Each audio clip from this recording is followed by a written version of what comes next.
My name is Iris Caldwell. I'm at the Energy Resources Center at the University of Illinois, Chicago.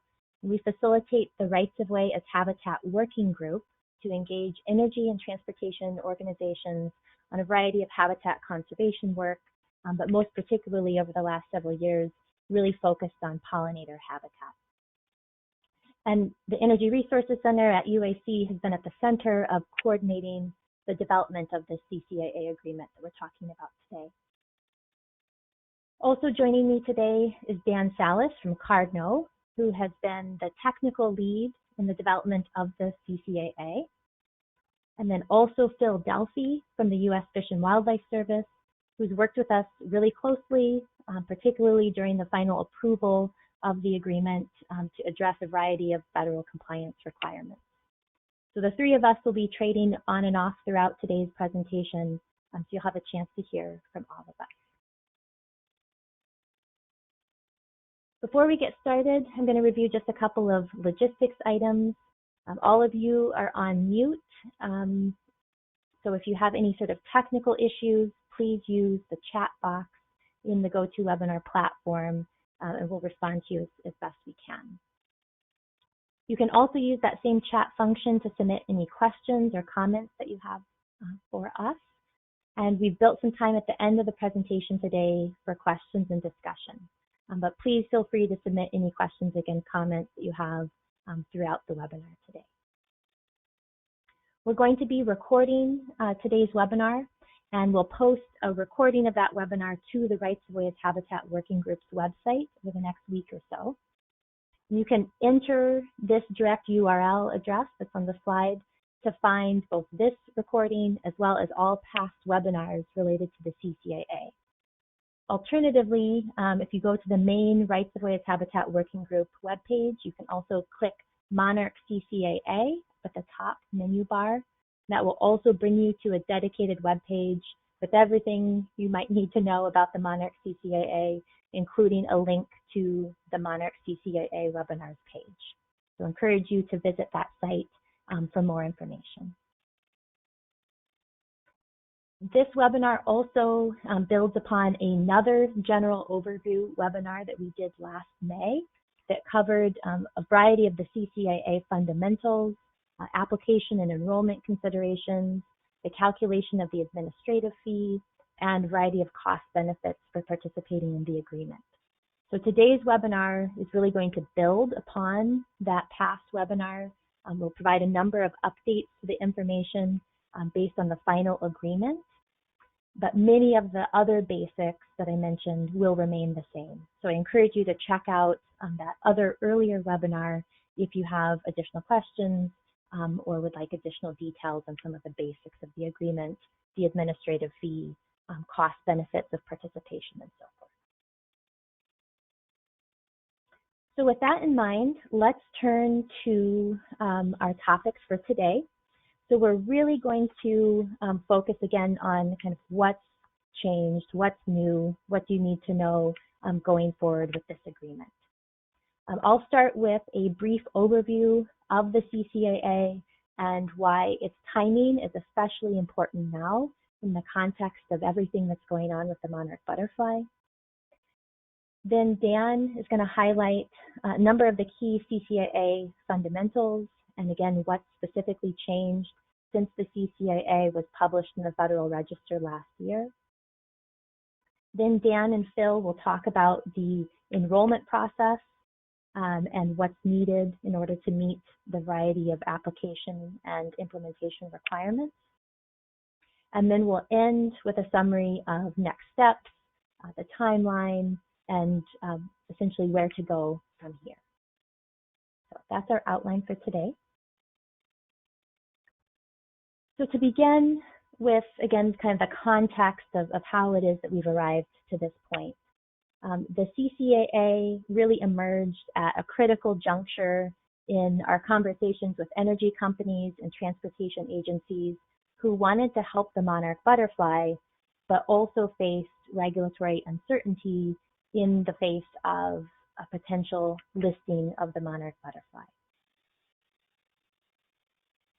Monarch populations are in serious trouble I think many of us are familiar with these graphs, but we see here illustrating the current population numbers for the Western population, which particularly over the last couple of years has seen really dramatic declines, upwards of 99%.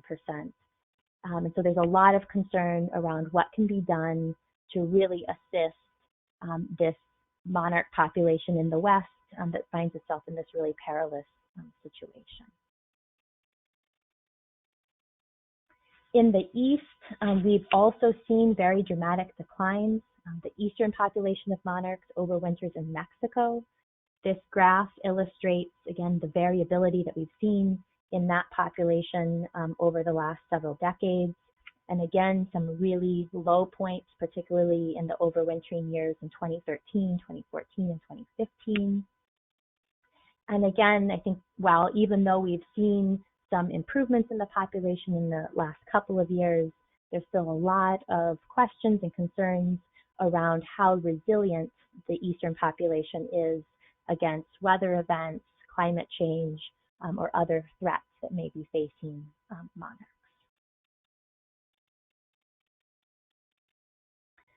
So the purpose of the CCAA, kind of in this context, is to provide an incentive for energy companies and transportation agencies to do voluntary conservation work on the lands that they manage and provide a net benefit to the monarch butterflies. The conservation potential that we estimate for the CCAA is upwards of 26 million acres of energy and transportation lands being enrolled across the U.S. And we estimate that this could contribute over 300 million stems of milkweed, which is the primary host plant for the monarch butterfly, and potentially 2.3 million acres of breeding and feeding habitat over the coming decades. This is really a very unprecedented collaboration. We've worked very closely with a variety of industry representatives and the U.S. Fish and Wildlife Service over the past 2 years to develop this agreement. It's the first nationwide CCAA. It was developed in one of the fastest timelines, given the urgency of doing this work for the monarch butterfly, and really highlights the value of cross-sector collaboration that we've been able to achieve working with more than 45 industry partners. We wouldn't have been able to do all this work without, again, the contributions and commitment of a variety of industry partners. We, again, have had more than 45 organizations from across the energy and transportation sectors that have worked diligently with us and the Fish and Wildlife Service over the last 2 years to develop this agreement.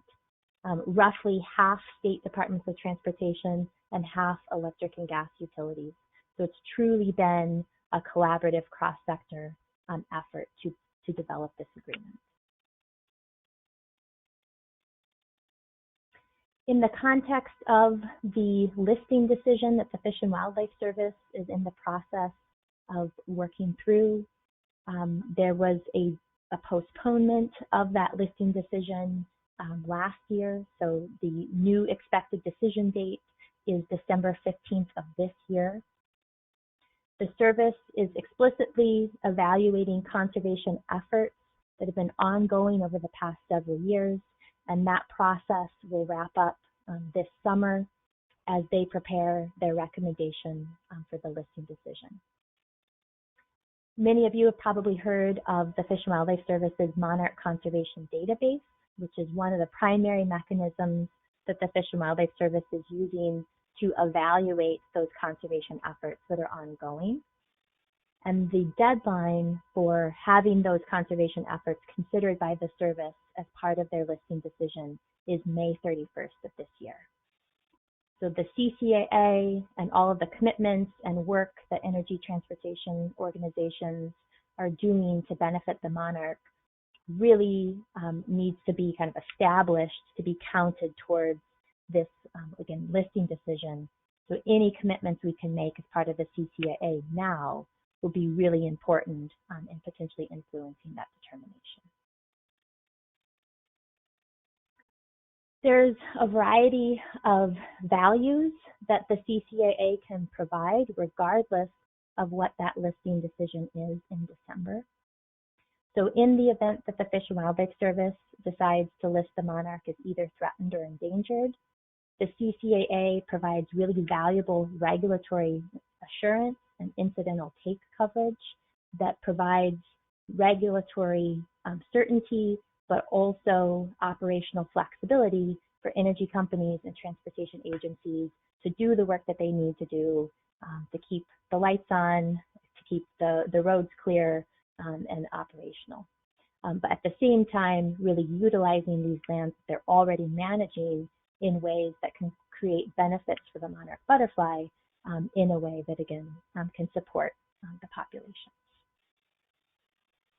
In the event that the decision is not warranted, then the CCAA provides certainty in the midst of potential legal challenges that decision may face.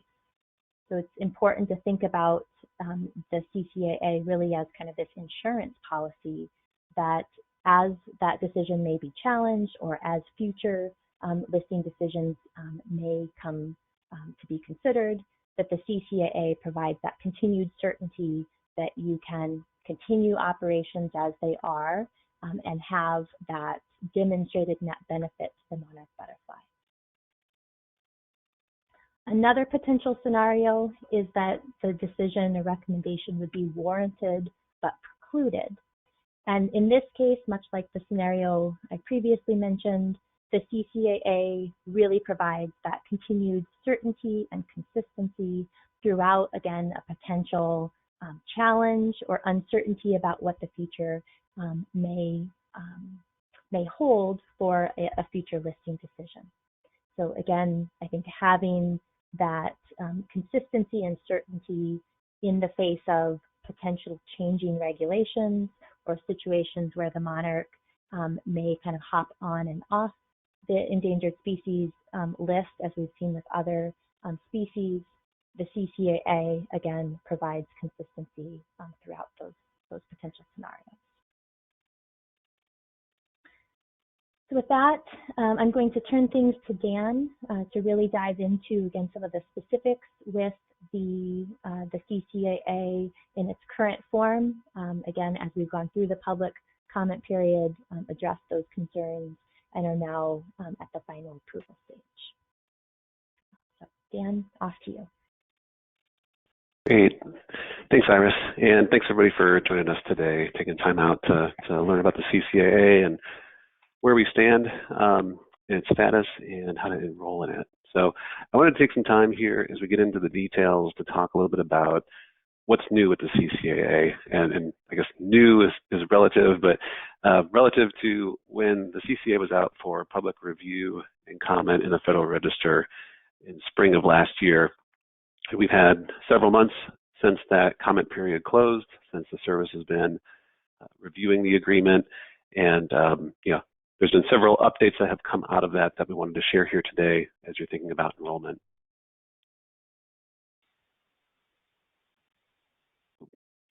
So as Iris mentioned, we did do a webinar last year that covered broadly aspects of enrollment, aspects of the agreement, and so what we're sharing here today does really build upon that.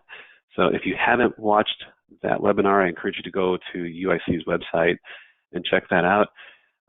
There's a lot of fundamental aspects of the CCAA that have remained unchanged since last summer, and so there's still a lot of valuable resources there in terms of the application and enrollment considerations. So as I mentioned, we had public review last year. Since that time, the Fish and Wildlife Service has been finalizing their review. That's been taken a little bit longer than what we had anticipated originally. They've been taking time to make sure they're addressing any public comments that were provided during that review. They've also been taking time to finalize the supporting estimates and documentation of, essentially the quantification of the agreement, right? So something of this size, of this scale, is fairly large, and so they've been taking time to make sure that the rationale and, again, some of the assumptions and estimates that we're making in terms of the net benefit that's created by all the conservation commitments that we could expect, as well as the potential for take that might occur through covered activities. So that's taken some time, and as Iris mentioned at the onset, we're happy that we're right at the cusp of the final agreement being available and approved for everyone to enroll in. So I wanted to take some time to talk about what's remained unchanged from the beginning of the agreement, as well as what's been updated since. And so, especially for those of you who are maybe new to the CCAA, who haven't really had a chance to dive into the details, I'll cover some of the basics here briefly, and some of those things that haven't changed. Things about sort of the overall program administration, the conservation measures and adoption rates that are applying, how you track what you do for implementation, and then the reporting that occurs, and of course the underlying sort of regulatory assurances that the service is providing through the agreement. That all has remained essentially the same since this was up for public review last year, but again, we'll touch on that here briefly. And then I'll move into talk about the aspects that have been updated as a result of that final review. So we've done things in terms of updating the format of the covered activities into more of a checklist form. We've refined some of the milkweed targets associated with monitoring. With monitoring, we've also updated some protocol nuances associated there. We've also added clarification on how the CCAA gets implemented on easements and rights-of-ways that are located on easements. And we'll also talk about overwintering measures, specifically for those overwintering populations that are in coastal parts of the U.S.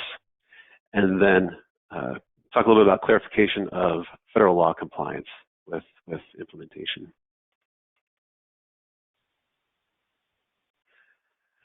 So enrollment expectations, and thinking about this sort of chronologically in how you're approaching maybe your own application for the CCAA, we have first off initially is completing the application. So in a little bit I'll talk about what you need to complete the application and maybe some primary considerations you want to take in enrollment. Once you're enrolled, you're expected to complete an implementation plan within 1 year of your enrollment. So that's a plan that basically outlines how your organization is implementing the agreement and outlines roles and responsibilities for doing that.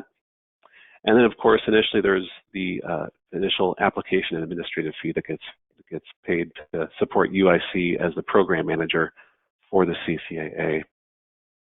Once you're enrolled on an annual basis, then there's the implementation sort of requirements, right? So implementing those conservation measures that you've committed to, tracking the adopted acres on which you're implementing those to verify that you're providing that sort of at least the minimum that has been expected for enrollment. You're monitoring to verify that you have habitat on those adopted acres where you're applying conservation measures to, again, support the fact that we're providing that net benefit to monarchs. And then on an annual basis, you're reporting those results. So you're reporting the acres that you've tracked towards your adopted acres and your monitoring results that you've provided. And then annually, there is that administrative fee renewal to be paid as well. Beyond that, on an as-needed basis, there's aspects that sort of require adaptation over time. There's some adaptive management measures and triggers that are noted in the agreement. So, with a 30-year agreement at the end of the approval, that's a lot of time frame to be thinking about and to implement a program over time. So we included some measures to allow for adaptation and addressing issues or topics that might arise over that time frame. There's also, in terms of federal compliance, applying any avoidance and minimization measures for compliance with Section 7 review of your application and enrollment. There is compliance with the National Historic Preservation Act and adhering to the protocol that was included in the CCAA. And then also over time, as you maybe are adding lands to your system or perhaps removing lands from your system, you can amend or modify your enrollment as needed as well.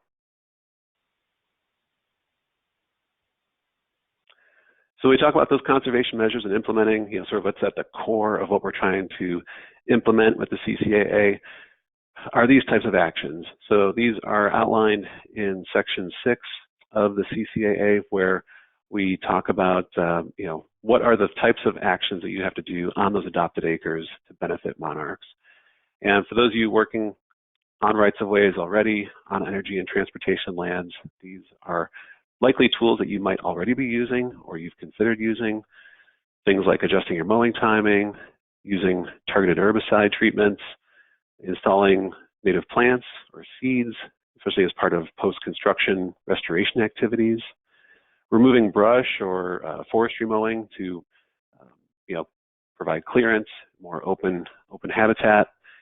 And then last but not least is maintaining what we're calling suitable habitat set-asides.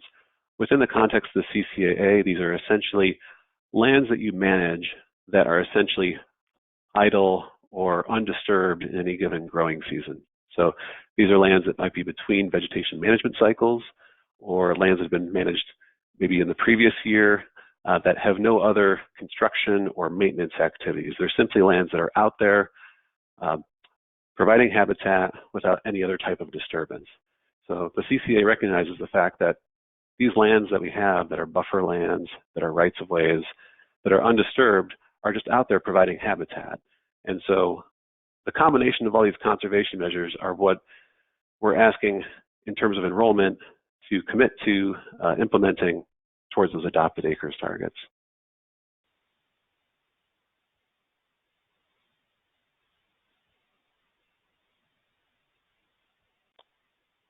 Okay, so how that works on the ground then.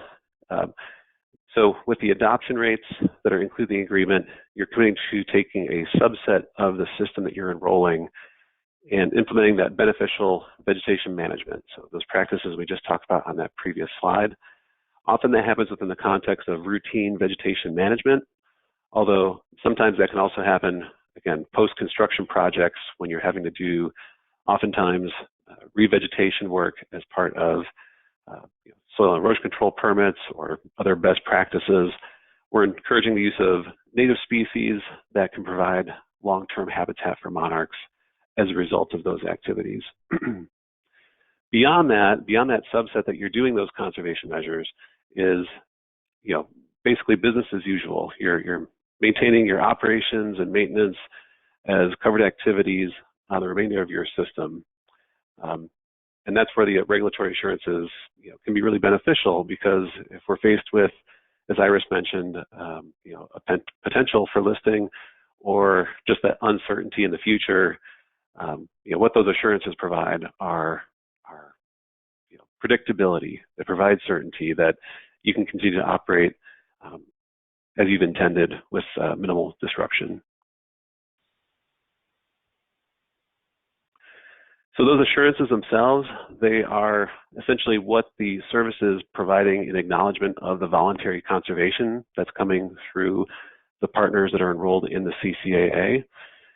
So with the partners providing an overall net benefit for monarchs, in this case, under the CCAA, that net benefit outweighs any incidental take that would likely happen or that it's expected as a result of those covered activities. And so those assurances are provided through the authorities that the service has through the Endangered Species Act. So Section 7 of the Act allows the service to use programs to further those purposes of endangered species protections. And so what this results in then, once the CCAA is approved, is a Section 10 permit, so an enhancement of survival permit that is issued to UIC, which then is allowed to include other entities through certificates of inclusion into that permit coverage. And so it's through that Section 10, that enhancement of survival permit, that those regulatory assurances and take coverage is provided.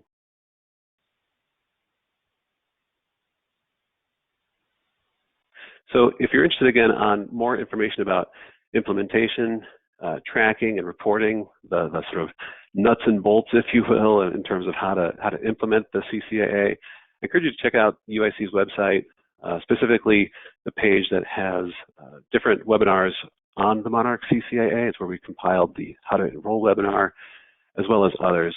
I think what you'll find really helpful are not only the How to Enroll webinar and some of the sort of details there associated with implementation, but also we have several partner case studies. So partners who've been involved with the development of the CCAA, who've really been thinking through all these details for their own companies, for their own organizations. We have a couple case studies there of them presenting how they're approaching implementation and their application. And so you can see how some of your industry peers are approaching some of these questions and approaching implementation themselves. So I know some have already checked that out. They found it very, very helpful. And so thank you again to the partners who've helped to provide those case studies and to take those first steps towards enrollment. Okay, so from here then I want to move into some of the things that have been updated over the past few months within the CCAA. So first off are the covered activities. So this is where the activities that are covered within the CCAA for the incidental take coverage. We had the CCAA broadly covers operations and maintenance activities and some construction activities where they're associated with maintaining lands that are already supporting energy and transportation infrastructure. And one of the comments or consistent comments we had during the public review was that that line for what construction is included versus excluded, and just activities broadly that were included and excluded could be a little bit more clear. And so with that, we've moved to a checklist version. So here's a sort of brief summary of what's in that checklist. A full version will be provided within that final CCAA. But the checklist was really intended to clarify when and where CCAA coverage applies. So first and foremost, it applies only in areas where we have monarch habitat and at times of year when monarchs would be present. So if you have monarch habitat on the ground, but you're at a time of year when monarchs aren't present, say like myself, where I'm located in Wisconsin, February, we would have monarch habitat, but there's no monarchs present. So this would be a case where the CCAA would not apply in terms of covered activities at this time of year in particular habitats. But at other times of year, it would. And so thinking about when and where incidental take might happen, that's where covered activities and that coverage would apply. Beyond that then are all the other considerations that get sort of incorporated into the CCAA. So compliance with other federal laws, the fact that those covered activities are conducted on enrolled lands. So any lands that you enroll are where you have that coverage. Where you don't have lands enrolled, you don't have that coverage. So being clear about that in your applications is important. Again, those lands have to be used currently for energy and transportation uses. And specifically, if you think about lands that you might maintain that are maybe holdings that you have that have no current infrastructure associated with energy or transportation uses, the conversion of those lands would be something that would be outside the scope of the CCAA. But to the extent that you have lands or those lands are associated with existing infrastructure you have, that's where the coverage would be provided.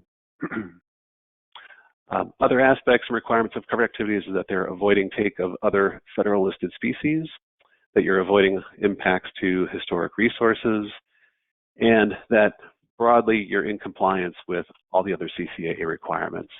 So implementation, tracking, monitoring, reporting. So once the final agreement's available, you can refer to that in section 5.4. I should note that that final version of the agreement, since it's undergoing final review by the service, isn't available publicly yet. But once it is, you can access it and look at that section there. So I'll refer to a few sections here as I talk through other details. That's just for future reference. And if you're using the recording, you can refer back to the CCAA that way. Okay, another area of update is monitoring. And there was questions about monitoring, about what's required, and some of the specific nuances of the protocol. So to help clarify this, monitoring within the CCAA is really focused on trying to answer the question of, do we have suitable habitat where we're applying conservation measures and claiming these areas as adopted acres? So since those adopted acres are our primary measure of the net benefit that's being provided for monarchs, we want to verify that we actually have habitat in those acres. So monitoring within the CCAA is simply focused on that. And since this is a voluntary agreement, ultimately, we understood from early on that monitoring has to be fairly streamlined and fairly simple to implement. And it also has to be consistent across the lower 48 states. And so the protocol is intended to be implemented consistently, but also in a simplified manner, no matter where you are in the country. And again, we have some of the targets that are sort of broadly applicable to ensure sort of the baseline minimum requirements for monarchs are present on those lands.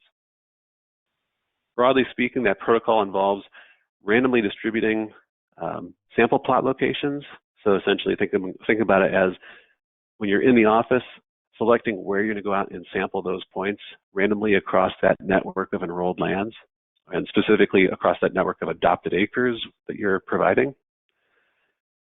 Once those plot selections are located, then going out in the field and conducting a sampling of the actual plot area of 1,500 square feet on the ground. So 1,500 square feet, to help you visualize, is essentially 150 feet long by 10 feet wide. So walking that, sampling that, and looking for the variables that are required. And then again, reporting those results at the end of the year with all of your monitoring. How many points and how many sample plots you're supposed to take is ultimately determined by the amount of adopted acres that you're enrolling. So you can see here the table that's included within the CCA itself. Depending on those adopted acres that you have included, there's different numbers of samples required throughout that network of adopted acres.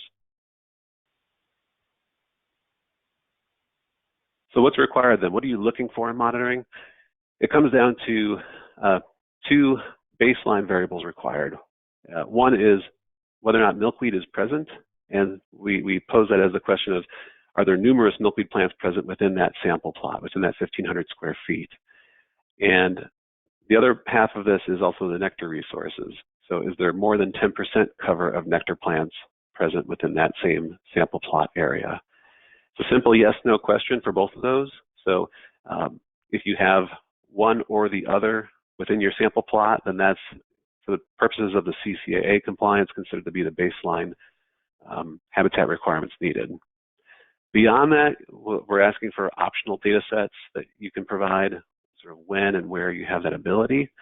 And certainly there's other monitoring protocols out there that are a lot more detailed, can provide you with a lot more information beyond just what's the baseline compliance requirements. So it's intended to complement those other efforts, those other monitoring protocols that are available, and not necessarily supersede those. So I encourage you to, obviously, the more you can sample from monitoring, the more you can learn from it, and that goes beyond just simply the compliance of the CCAA. When we talk about that first piece with the milkweed presence and whether or not numerous milkweed plants are present, the figure on the left there shows what we mean by that. And we have sort of two baseline targets depending on where you're located in the country. In that lighter green area, that numerous milkweed plants is defined by having 2 or more stems per your plot. And in that darker green portion of the country, it's 6 or more stems per plot. That boundary is essentially delineated by the primary range of common milkweed. Since common milkweed tends to be a lot more prolific where it's found, that warranted a higher stem count per plot as a baseline target. So with that provides you the targets. Again, it's having either milkweeds or nectar resources at those thresholds within your plot to be considered the baseline minimum required. And if you have the ability to do counts for milkweed, to do more specific percent cover estimates, or know if you have monarchs observed when you're out monitoring, that's great information to provide. Okay, another area that's been included in the updated draft is clarifying work on easements. We had a number of questions about the applicability of the CCAA on easements and how does that work from an implementation standpoint. And so we wanted to add a clarification in the CCAA regarding this. You'll find this in section 6.3, where we talk about implementation of conservation measures. And specifically, the CCAA does not supersede or change any of the existing easement agreements that you have that you're currently working under. So the CCAA and those conservation measures, those covered activities, have to be applied consistently within your existing easements, as well as leases or other authorized permits or land uses that you have on a property. So as you do already, if you're operating and managing lands that have easements, you have to know your easement rights before you implement any activity. But for the CCAA, what those conservation measures are that you're applying, making sure they're consistent with the activities that you have the rights to manage. Where a CCA activity might not align with those easement rights, then obviously you'd have to obtain additional consent as necessary, much like you would if you had other activities already that wouldn't be held consistent with your existing easement rights. And then last, if you have a situation where you're converting active cropland specifically to monarch habitat, those are situations too where we would expect there to be consent from that landowner, obviously, prior to doing that.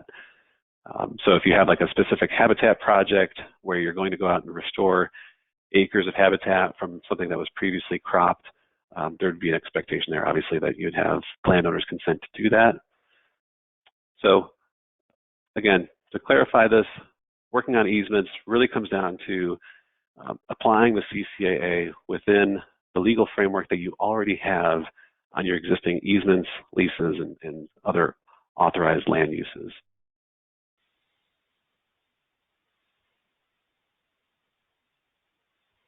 Okay, as Iris was going through those graphs earlier, talking about those overwintering numbers, and as many of you know, overwintering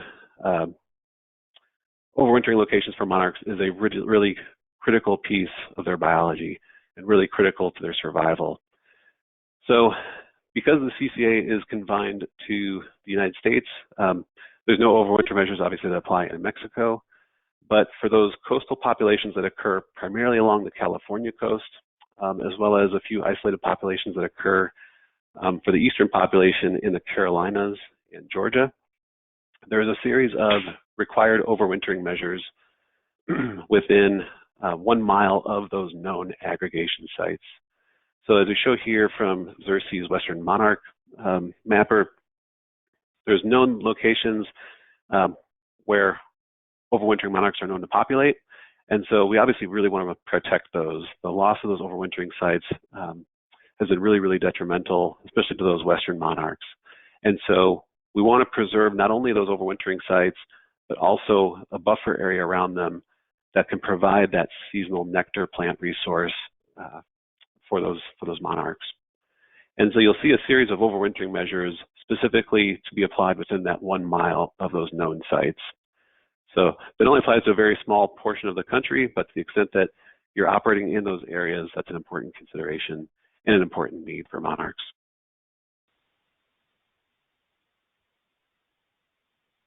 Okay, as I mentioned, adaptive management is something that addressed in multiple levels of the CCAA within that section.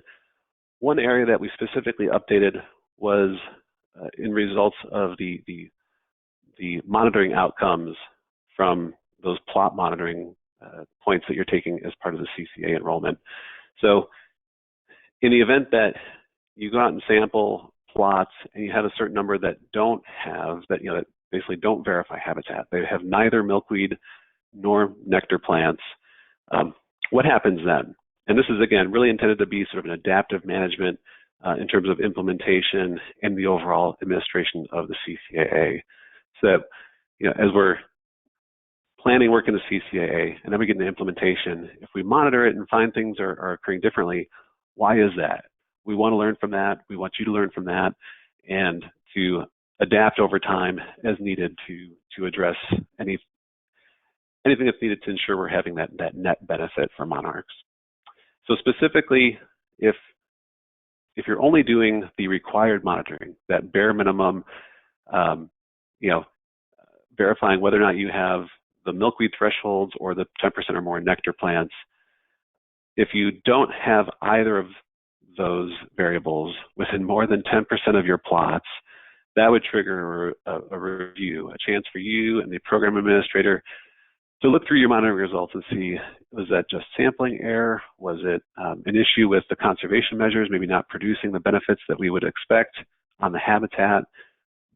Why aren't we showing those results that we would expect in areas that we are considering to be adopted acres and suitable habitat?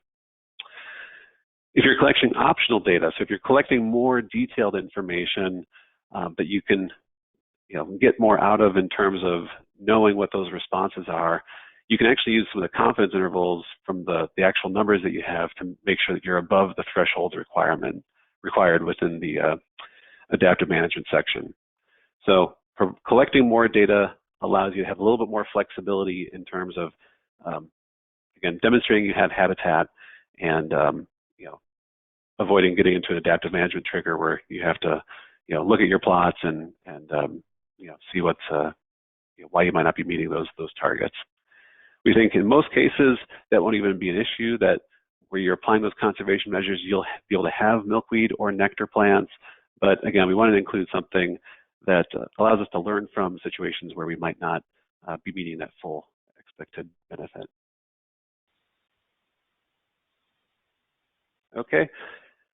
We also took time in the final review to clarify compliance with other federal laws.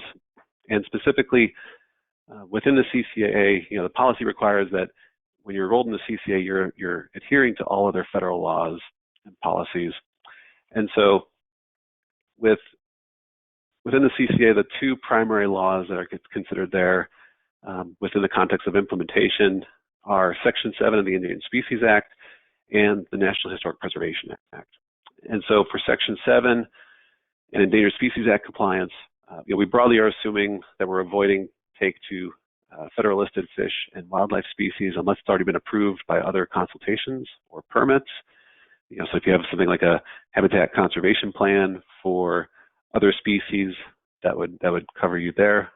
But broadly speaking, as an industry, we tend to try to avoid take as much as possible. So again, that's the expectation there. And then for other listed species that would otherwise not maybe have a compliance trigger, listed plants and critical habitats in particular, we're asking you to propose some avoidance minimization measures for those types of plants and critical habitats that might overlap with monarch habitat, and to tell us how you could avoid jeopardizing those plants and critical habitats where they exist. Then on the National Historic Preservation Act side, there is a protocol that was provided within the public review draft that was provided for public comment last spring. That has since been refined and clarified to try to make that a little bit more clear on when and where that gets implemented, and again, to help streamline that and make that a little more clear for people considering enrollment.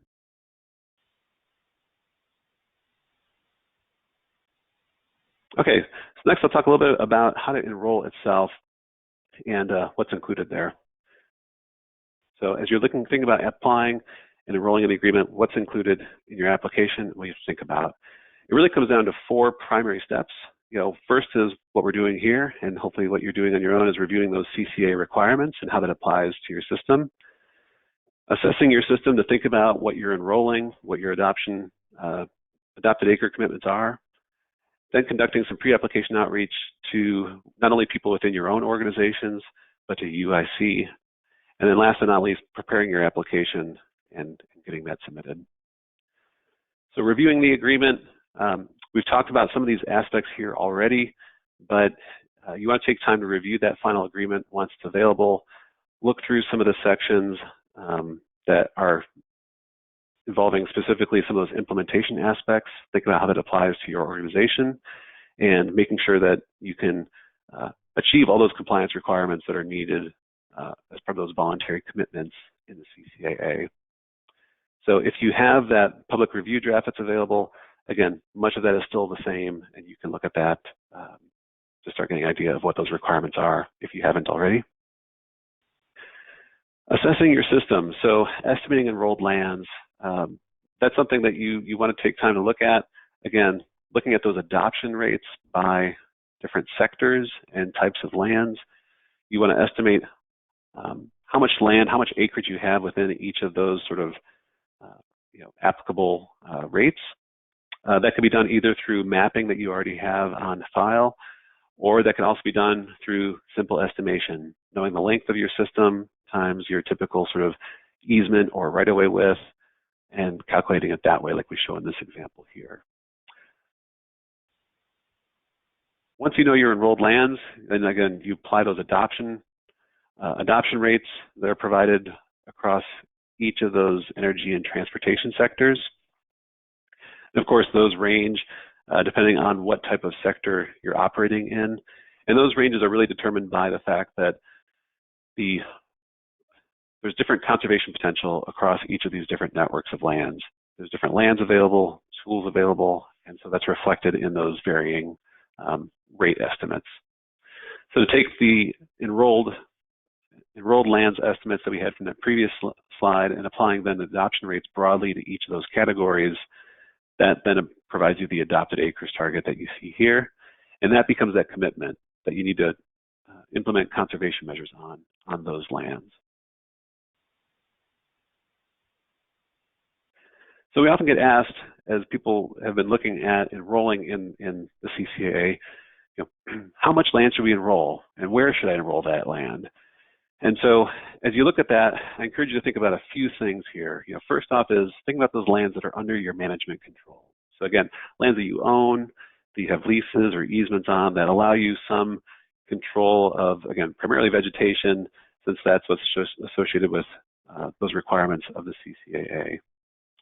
You also then next want to think about what's the extent of incidental take that could be reasonably expected and the coverage that's desired. So as you think about the systems of lands you have, where would you potentially have incidental take specifically to monarchs and monarch habitat as a result of any of those covered activities? So oftentimes that would be the green spaces that are present on the system of lands. And so you want to think about where those green spaces occur and where those green spaces would have habitat for monarchs in the form of milkweeds or nectaring plants.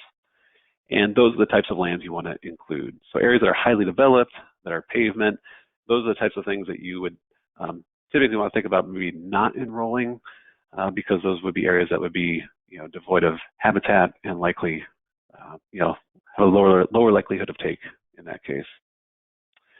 And then last but not least, I would think about the extent of implementation and what's feasible for you to accomplish. So thinking about the system of lands and getting everybody in your organization aligned with implementation, what's the level that's feasible? The CCAA does allow for amendment, modification over time. So if you can't do everything up front, you can think about either ramping up over time or enrolling a little bit now and adding more as implementation becomes more routine for your operations. Mapping what your enrolled lands look like, where they're included. That's one of the requirements of the application. And I often get asked how detailed of mapping is required. If you think about the mapping that's required, you want to think about what it's used for.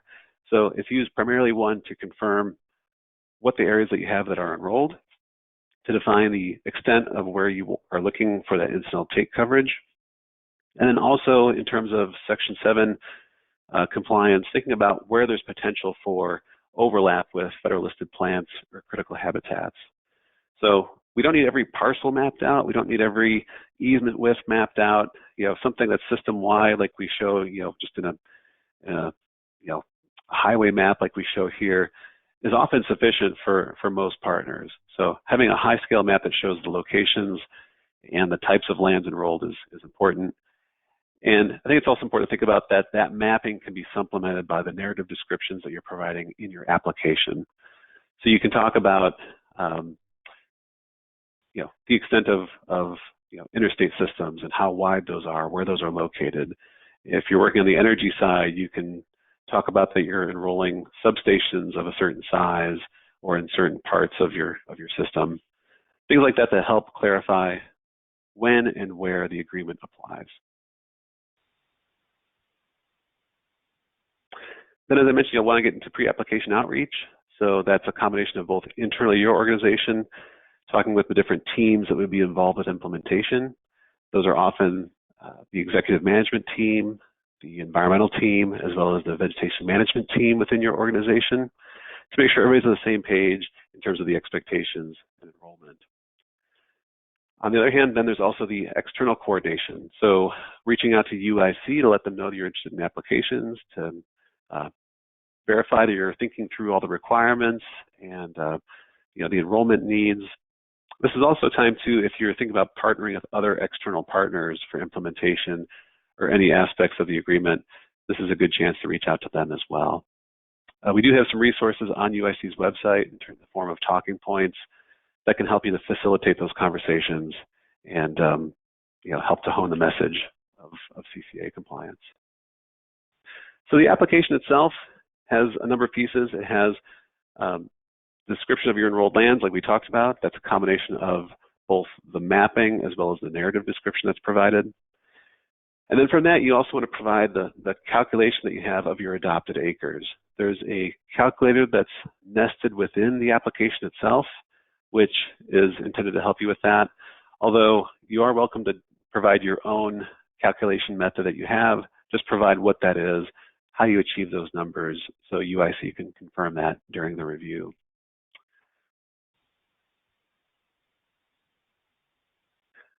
Along with the numbers, with sort of having the numbers and the locations and that sort of quantitative information within the application, we also want to know what is your sort of current and planned conservation measures that you have for implementation, the timeline for achieving those. So we are asking initially that people try to achieve those adopted acres targets in that first year. And if you can't, provide a timeline in which you'll be able to meet the full adopted acres target. So it does allow for some flexibility there. And then we also want you to characterize what that system looks like, where you have suitable habitat, what does it typically look like, how would you potentially manage that within the context of the CCAA.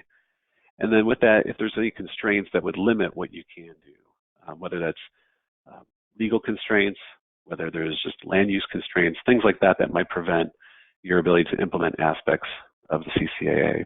So we understand the context within which you're working within.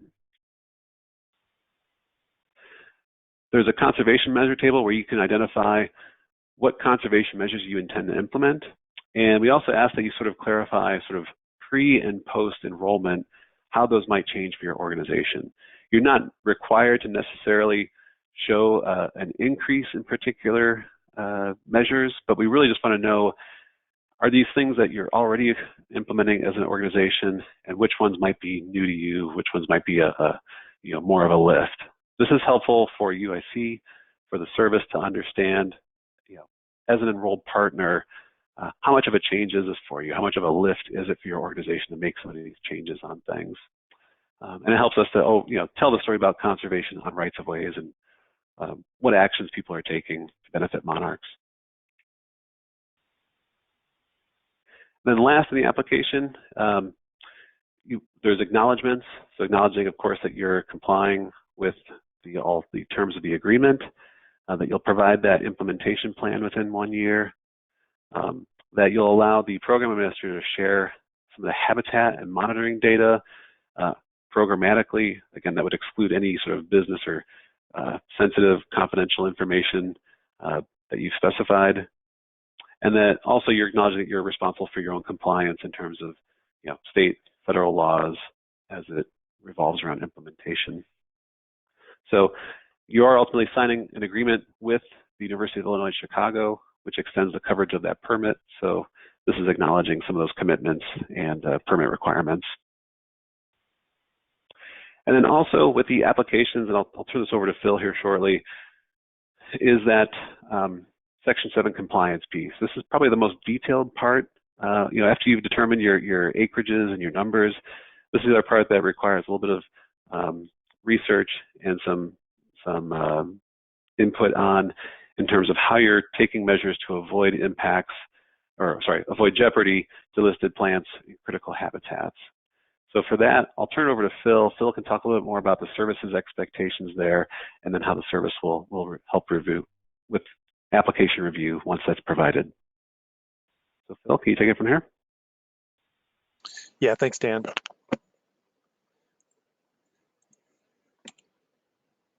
So like Dan suggested, when the service enters into a CCAA, it's built into our policy that we also have to ensure that the conservation measures and the property management activities included in the agreement, and also the incidental take that's allowed under the permit, are not likely to jeopardize listed species or species proposed for listing, and are not likely to destroy or adversely modify proposed or designated critical habitat. So on such a large agreement, we had to build in some measures and kind of plan ahead in terms of what information we would require from applicants to make sure that we're meeting those bars. And so I'm just going to go through some of the information we'll need from you as part of the application. And the first thing is once you decide on the location and extent of your enrolled lands, we'll need to know what species may be present in that area, and then also what critical habitat could overlap with that area. In the guidance that we're providing, that we're going to provide as far as Section 7 goes, in the toolbox, in the agreement toolbox, we're going to specify or clarify that you can draw on a variety of sources for this information. But the primary way that the Fish and Wildlife Service tries to convey to project proponents as to what species their projects could overlap with, or what species and critical habitats, the primary way that we convey that information is through IPAC. And I'm guessing that a fair amount of you are familiar with, but some of you may be new to IPAC or may not be familiar with it. But offices throughout the country upload polygons into the system, kind of behind the scenes, and those polygons define the areas where the various species may be present, and then they also upload polygons that reflect the boundaries of critical habitats. So if you've used IPAC already, you would have login information. If not, it's just like a lot of sites you're familiar with. You would have to establish a username and a password. But once you're into the system, then you're able to use a variety of ways to define the area that you want to get information for. You can either use sketch, polygon, or a line. You can also upload shape files, or you can select by state or county. And I don't show each individual step in this presentation here. But what I did, just for an example, was I just entered Minnesota. So there's a box where you can just type in a state, you can type in a specific county, you can type in multiple counties, multiple states, and it'll return to you what IPAC calls a resource list that will include all of the listed and proposed species that may be present in the area that you defined, and also all the proposed or designated critical habitats. So when in your application, you can simply download this as a PDF, and if you want to, you can just attach that to your application. And then obviously it'll show you, provide a little map that shows what area you've actually used to obtain that information in IPAC. And what I'd recommend is not only attaching that if you want to, but you could is to develop a table, kind of like the one that we kind of ginned up here just for this presentation, that shows what species or critical habitats overlap with your enrolled acres. And because we're going to be asking for avoidance and minimization measures specifically for plants and critical habitat to help us determine that we're complying with Section 7, we recommend that in this table you show whether whether the species is an animal or a plant, and then in this column also show whether it's a critical habitat that we're considering. And then in this third column, we're really interested only in species and critical habitats that may be affected by the activities, either the covered activities or the conservation measures that you're carrying out to benefit monarch. So it would be helpful to show which species, there could be some species or critical habitats that simply aren't going to occur in areas that are going to be affected by either the covered activities or the conservation or implementation of conservation measures for monarch. So we don't really need to consider those species any further, and you wouldn't have to provide avoidance and minimization measures for those species or critical habitat. So I was thinking that it would be good if you provide a table like this along with your application to also have a column in that table that shows which species might not be in those areas affected by activities carried out under the agreement.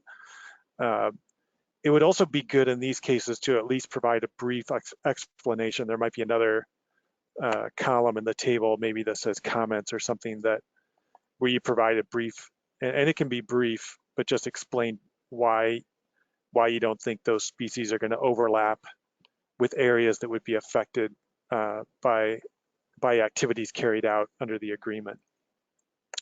But for species that are going to overlap with some of those areas where you're going to be doing things under the agreement, we need to have some avoidance and minimization measures that you would be implementing, obviously to avoid or minimize effects to either plants or critical habitat. Because the agreement clearly precludes any activity that would result in the take of a listed or proposed animal species, we don't need avoidance and minimization measures for animals. We do want to have them on the list because part of this review process will be, I'll be looking at the information provided that you'll provide along with the applications.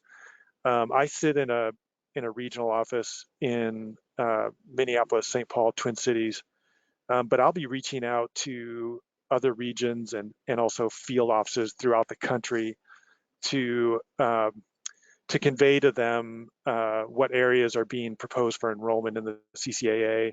And I also want to be able to show them all of the species and critical habitats that could overlap with those enrolled lands. Even though we're not going to be asking you to provide avoidance and minimization measures for the animals, those field offices may want to point out or convey certain measures that could help to ensure that none of the activities carried out under the agreement are going to cause take of a listed animal. So we want to see the animals in the enrolled acres. We don't need AMMs. We do need AMMs for any plants or critical habitats that are going to be in those areas affected by conservation measures or covered activities. So how to develop AMMs. This again is going to be in the guidance in the CCAA toolbox in the Section 7 guidance.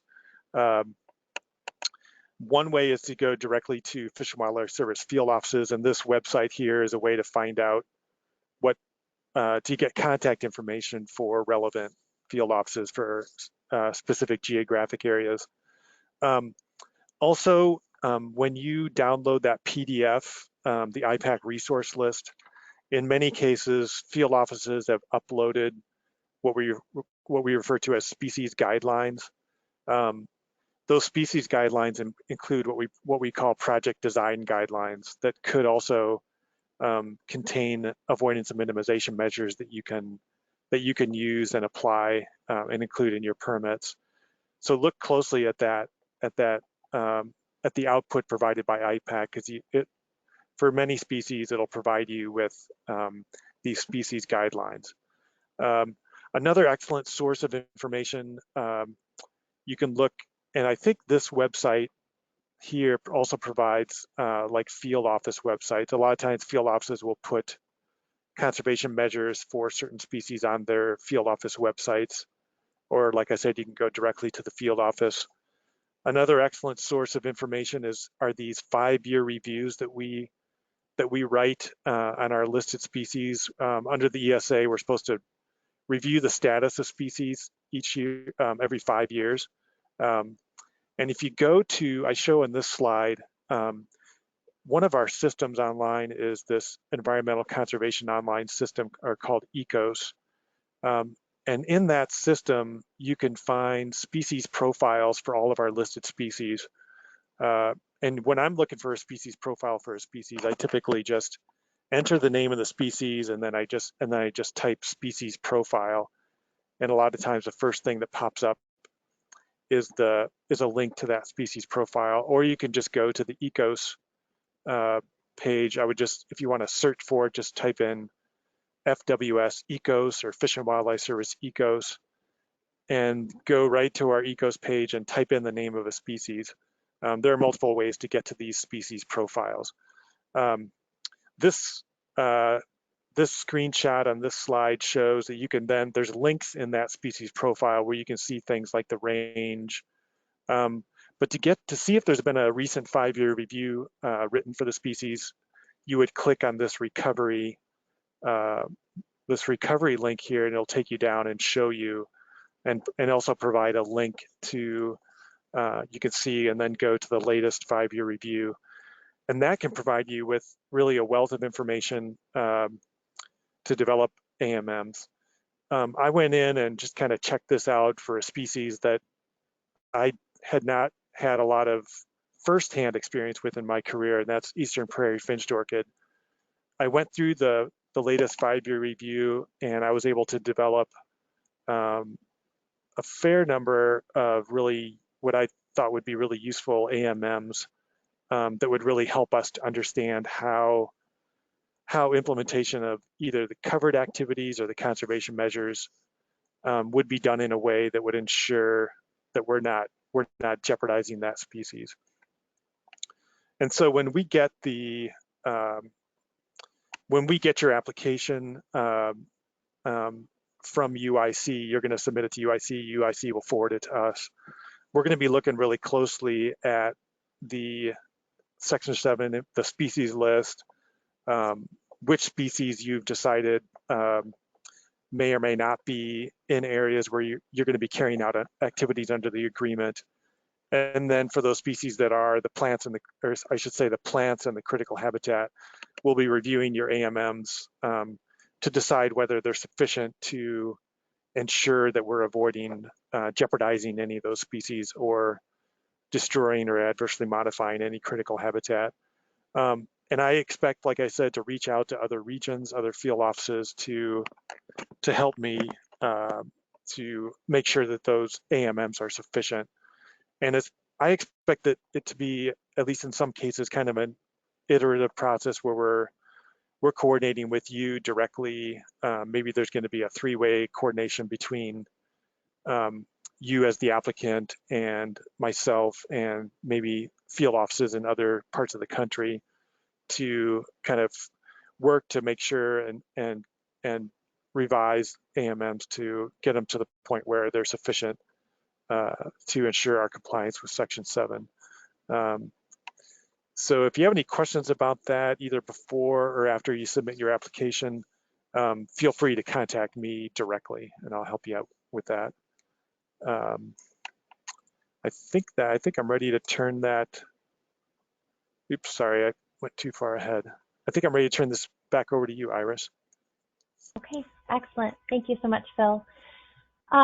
We've had a couple of folks typing in questions, which appreciate. And I might actually pause here before I dive into some of the next steps to give us some time to talk through a couple of those technical questions. So feel free to continue submitting them, but just thought we would tackle some of the initial ones that we've received so far. I'm going to call on you, Dan, to help answer a couple of these, and Phil, of course, feel free to jump in as well. But Dan, could you talk a little bit more about how the CCAA is implemented on federal lands, particularly forest or BLM or National Park Service lands? Sure. Yeah. So the CCAA is actually a combined agreement with a CCA. So it's a candidate conservation agreement that just doesn't have that assurances component, and that's specifically for federal lands. So not to get too in the weeds now, but CCAAs only apply to non-federal lands.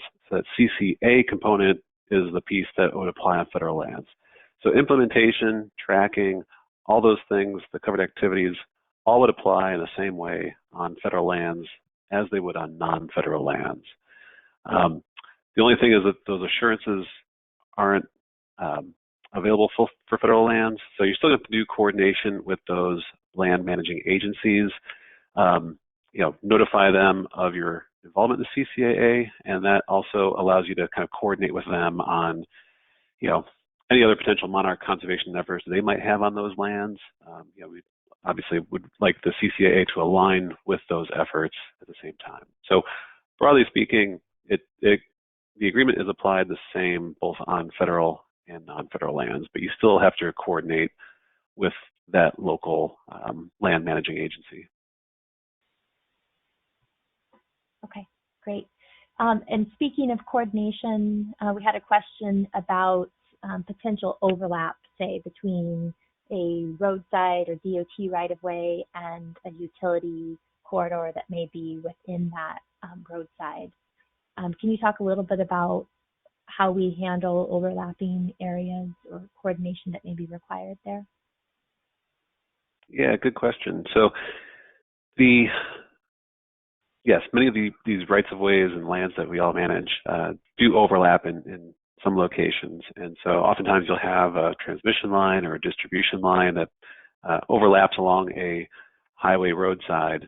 And so in those cases, we encourage you to still enroll all the lands that you're managing. So if you have those overlapping areas, still include those in your application enrollment. That way you have that incidental take coverage, when and if you need it on those areas. Practically though, from the program kind of level administration, we do need to know where adopted acres overlap in those areas. So as there is potential overlap, UIC can help sort of help enrolled partners know where there might be overlapping partners, so other partners that are, if you will, enrolled within the same space as they are. So there could be some coordination or acknowledgement of there being some overlap. So how that kind of practically works out then, partner to partner, is that we'd either want you to coordinate directly with those other CCA partners to determine how much and where those overlaps might occur, or we would want you just to simply provide an estimate of the amount that you think, or have evaluated is present there in terms of overlap. So you can either estimate it on your own. Ideally, you're coordinating with the other partner to refine those areas. Okay, that's great, thanks. And also, when we think about actually choosing conservation measures to adopt, is there a requirement to implement one conservation measure from each of the key threat categories? Sure. So fundamentally, within the CCAA, the requirement is that you're addressing the key threats that are within your control. And so we talk about this in other webinars a little bit more, but the key threats to monarchs that the service has identified, specifically on energy and transportation lands, are loss of suitable habitat, from say like conversion, loss or degradation of habitat from herbicide use, and loss and degradation of habitat from mowing. So to the extent that you have those three types of threats occurring on your systems, we would expect to see a conservation measure associated with at least each one of those. Okay, great. And then one last question. Yeah. Oh, go ahead. Yeah. I was just going to say the application makes it really easy to align those threats with the conservation measures. So if you're in the application, you'll see that laid out pretty concisely. Go ahead. Okay, thank you. Yeah, one more question before we move on.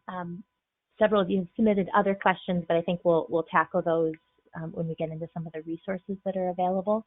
But one other question about actually, again, choosing which lands to enroll.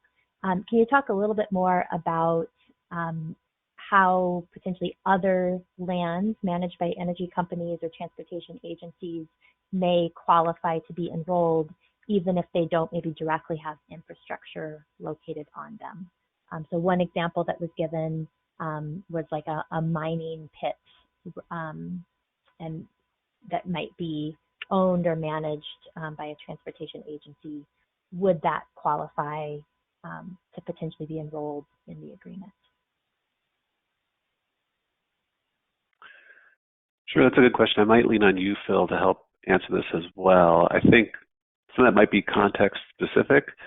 I mean, more clearly, if it is associated with, say, like a roadside or another facility that's been enrolled, I think that would make it more applicable in terms of enrollment.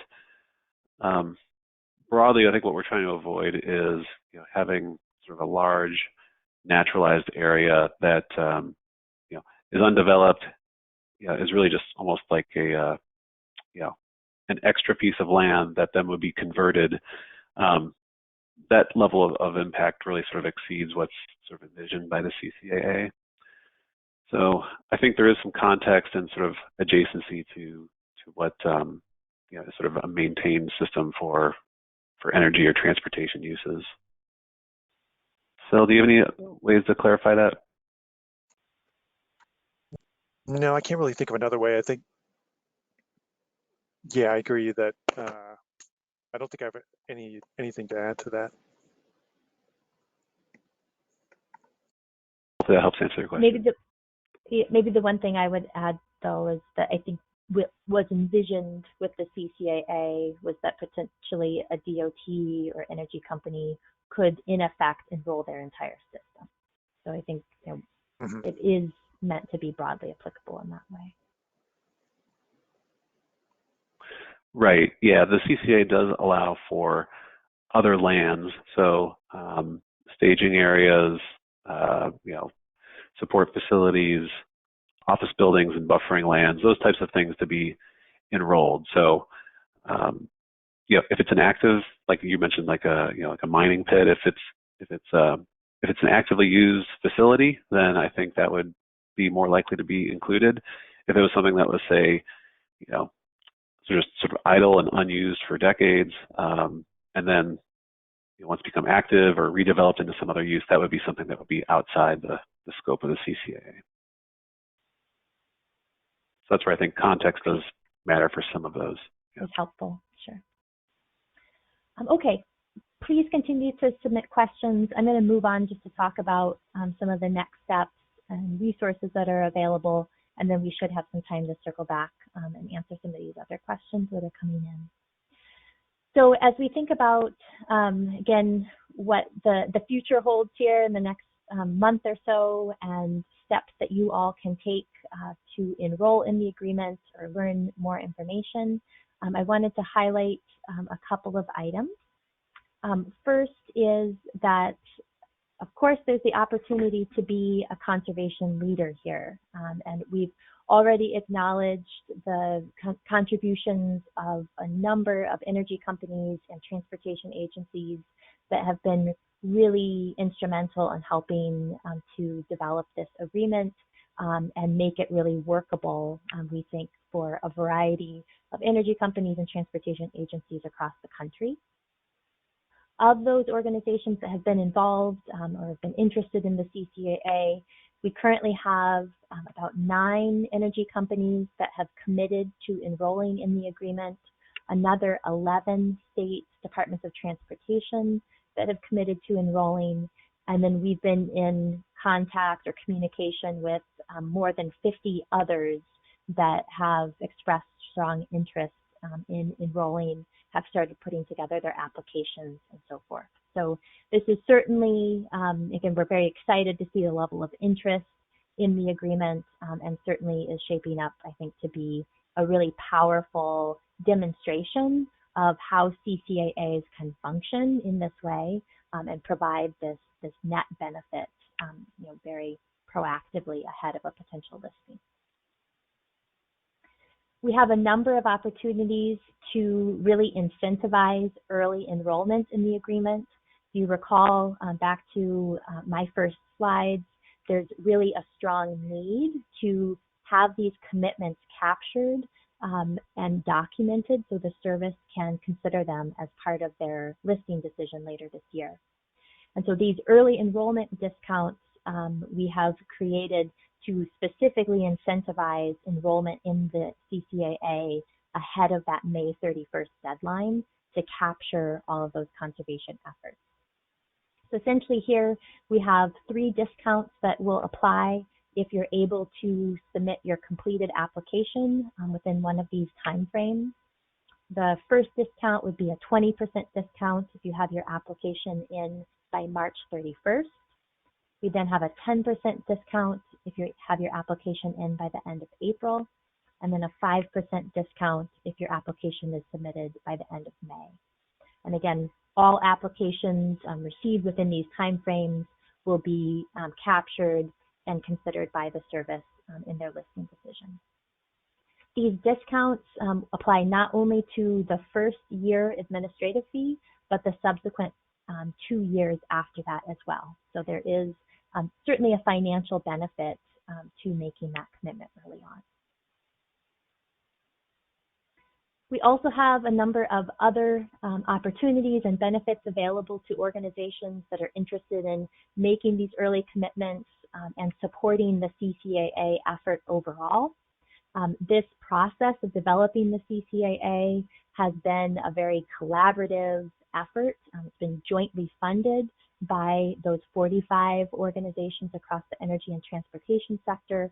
And simply, we wouldn't have been able to do this without that financial and technical support.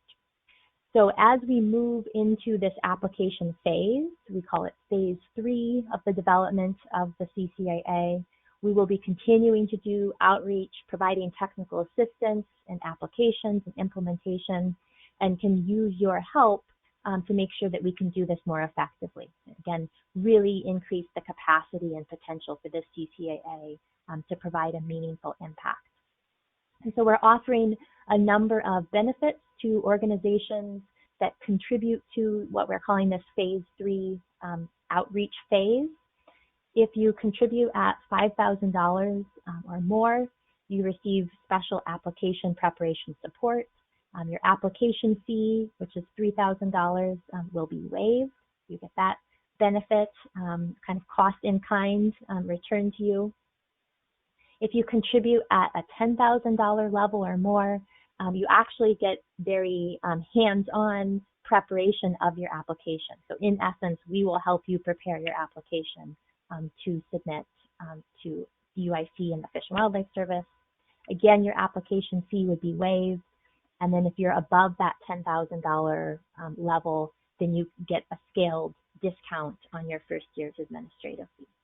So again, all of these efforts, again, intending to really help incentivize and encourage your enrollment in the CCAA as soon as possible. Here's kind of a timeline of key milestones as we move forward. As we mentioned early on, we're very near the final approval of the CCAA. We expect that to happen in the next couple of weeks. So we're finishing up the solicitor's legal review right now, and then just some final checks and balances within the service as they prepare to sign and approve the agreement. So we should have a more exact date on that approval in actually this week, hopefully.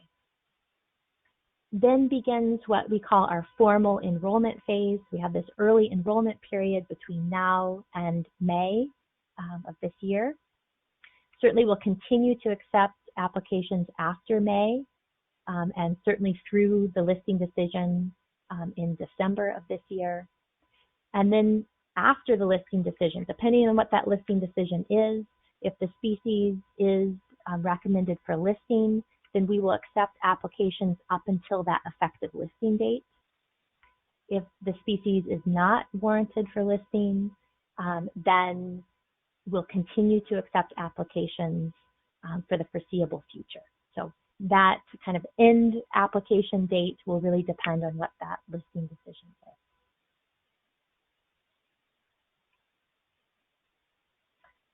So where do you go from here? If you have more questions or would like additional information, again, we've directed you to our website on several instances throughout this webinar. Here is the homepage link to the Rights of Way Habitat Working Group website. At the top, we have a dedicated page for the Monarch CCAA. And we also have under Working Group Access, if you log in, and there's a free access to create a user account. So if you log into Working Group Access, then there is a special toolkit for the Monarch CCAA under that menu. And this has a lot of the resources that we've been referring to throughout today's presentation. So the application form, the application guidance, and a variety of other tools and resources that are available for your reference. From here, if you're interested in moving forward with the application, certainly reach out to me or UIC to schedule your pre-application meeting, and then that will help us move forward with the various steps that we described here today as part of the application process. So with that, here I have put up our contact information again. So Dan and Phil and myself, please reach out to us if you have questions. And we're here close to the end, but I think we can have a couple of minutes for some outstanding questions that you guys have been submitting. So let me turn to those here.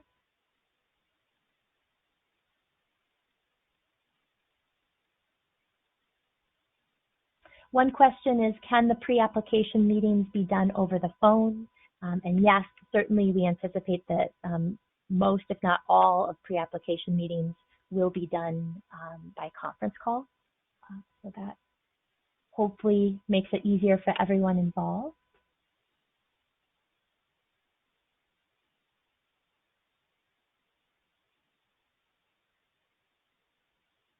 Question, is there a way to adopt other insects into this agreement, either current or future federally listed species? Or would each listed insect need its own CCAA? Dan or Phil, do you want to take that one? Sure. Yeah, that's a good point. So we focused on monarchs initially just because having a single species on such a compressed timeline that was, kind of allows us to focus our efforts, if you will. We have been looking at incorporating other insects that are candidates or potential for listing down the road. So that is something based on enrollment and sort of initial implementation, we will be revisiting and considering moving forward. Because I think, as you're alluding to, a lot of these conservation measures that we're considering here would equally benefit a number of other pollinators. And there's been broad recognition from partners, from UIC, from the service that there's a lot of other species that would benefit from these. So yes.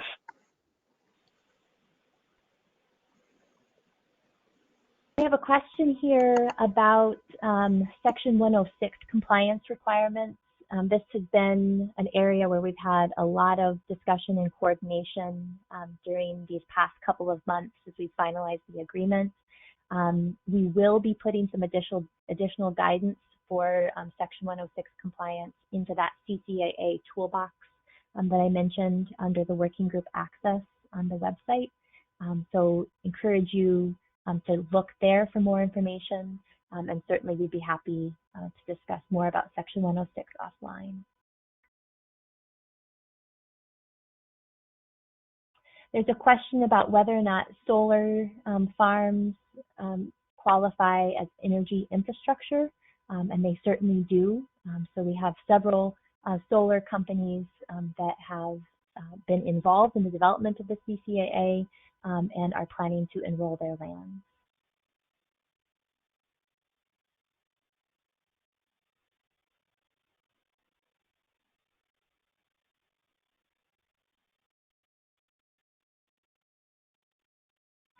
There's a question about how, or a couple of questions about how the administrative fee is calculated.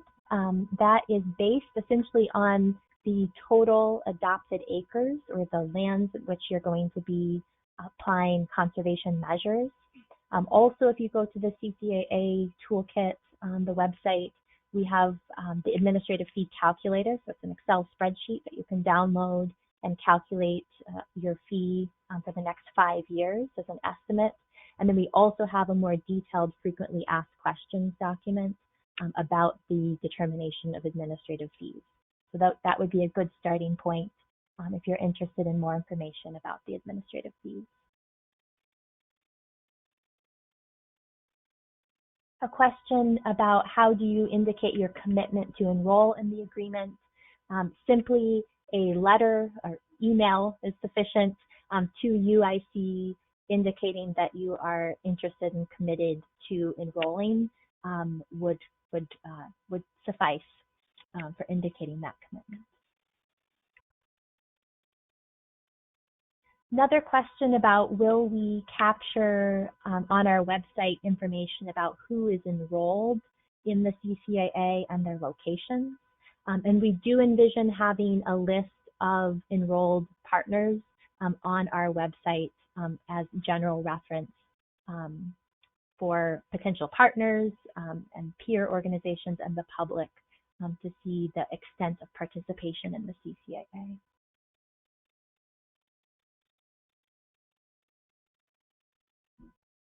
Okay, there's a couple of other questions that will require some specific follow-up with you offline, so we will certainly do that.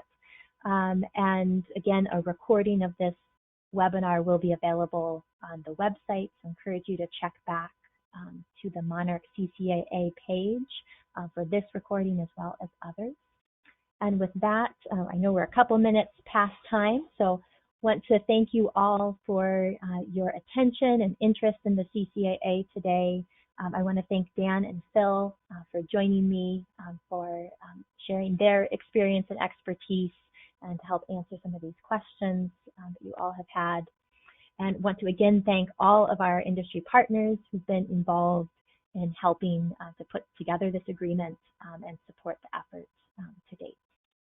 So with that, again, thank you for participating today and look forward to continuing the conversation with you all. Thanks. Have a great afternoon.